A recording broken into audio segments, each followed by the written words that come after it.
Notifraiba. Noticias con perspectiva desde los derechos humanos.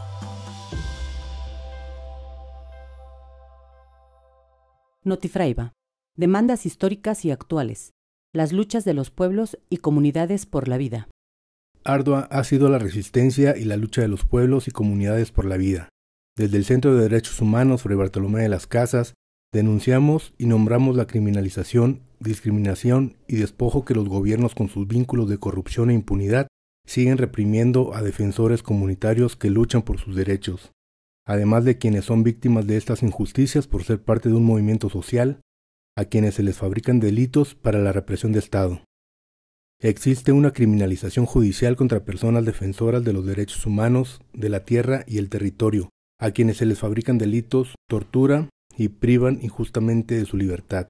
Ubicamos también actos de represión hacia personas que por sus condiciones de vulnerabilidad y marginación, quienes por no tener los recursos para una defensa legal, son involucrados en delitos que no han cometido.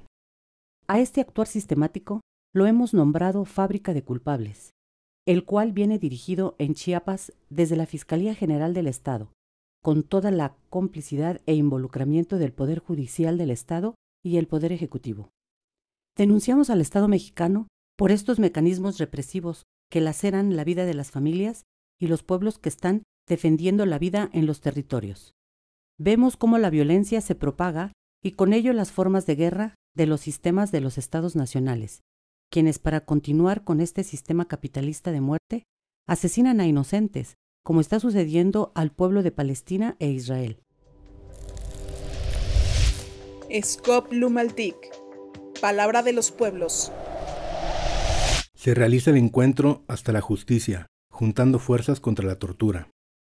Los días 13, 14 y 15 de octubre se llevó a cabo el encuentro 2023 hasta la justicia, juntando fuerzas contra la tortura, en la que sobrevivientes de tortura y sus familias dialogaron sobre la búsqueda de la justicia, reparación de daños, actos de no repetición y libertad a los presos inocentes del sistema de supuesta procuración y acceso a la justicia del estado de Chiapas. El colectivo de Familias Unidas contra la Tortura, en un pronunciamiento emitido el 15 de octubre al finalizar el encuentro, señalan: reflexionamos sobre la tortura, que es una de las violaciones más atroces de los derechos humanos y que sigue siendo un patrón generalizado en muchas partes de nuestro estado, a pesar de las innumerables convenciones y tratados internacionales que la prohíben de manera categórica. Aún más alarmante es el hecho de que, en muchos casos, las autoridades estatales no solo pasan por alto este crimen, sino que también omiten investigar y perseguir a los perpetradores, siendo los agentes aprensores, fiscalías y jueces. Solicitaron atención a las denuncias, llamando a las instancias correspondientes para que atiendan y escuchen las denuncias y demandas al Estado de Chiapas. Esto implica la expectativa de que las autoridades competentes tomen medidas para investigar y abordar las alegadas violaciones de derechos humanos a nosotros y nuestras familias.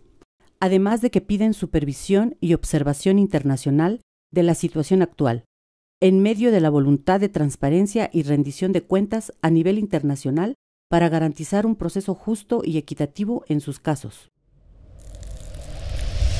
Desde el Centro de Derechos Humanos Fray Bartolomé de las Casas, caminamos con los pueblos. Comunicado diocesano urgente ante la situación de violencia en frontera Comalapa y Checomucelo.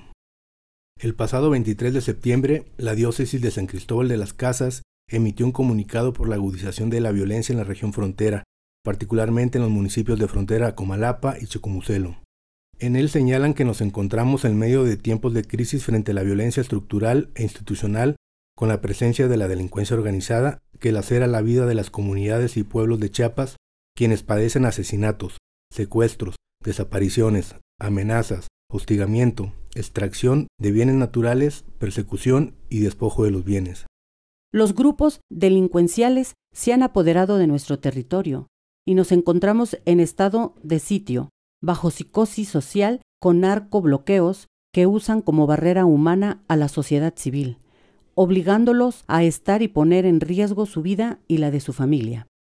La diócesis ha sido un actor fundamental en denunciar la crisis social, la represión y la presencia de grupos criminales en medio de las omisiones de los gobiernos y el silencio de las autoridades que pone en riesgo a la población civil, demostrando la colusión del Estado mexicano con la delincuencia organizada. Desde el Fraiba atendemos casos de desaparición forzada, privación arbitraria de la libertad, tortura, desplazamiento forzado, represión contra personas defensoras, comunicadoras y periodistas, privación arbitraria de la vida y violaciones a la tierra y el territorio. Exigimos la libertad inmediata de José Díaz, base de apoyo del EZLN. José Díaz es mayachol y campesino, base de apoyo del Ejército Zapatista de Liberación Nacional. Desde el mes de noviembre del año 2022 es detenido arbitrariamente con uso excesivo de la fuerza. Fue torturado, desaparecido e incomunicado por parte de elementos de la policía especializada adscritos a la Fiscalía del Distrito Selva. Exigimos su libertad. Notifraiba. Noticias con perspectiva desde los derechos humanos.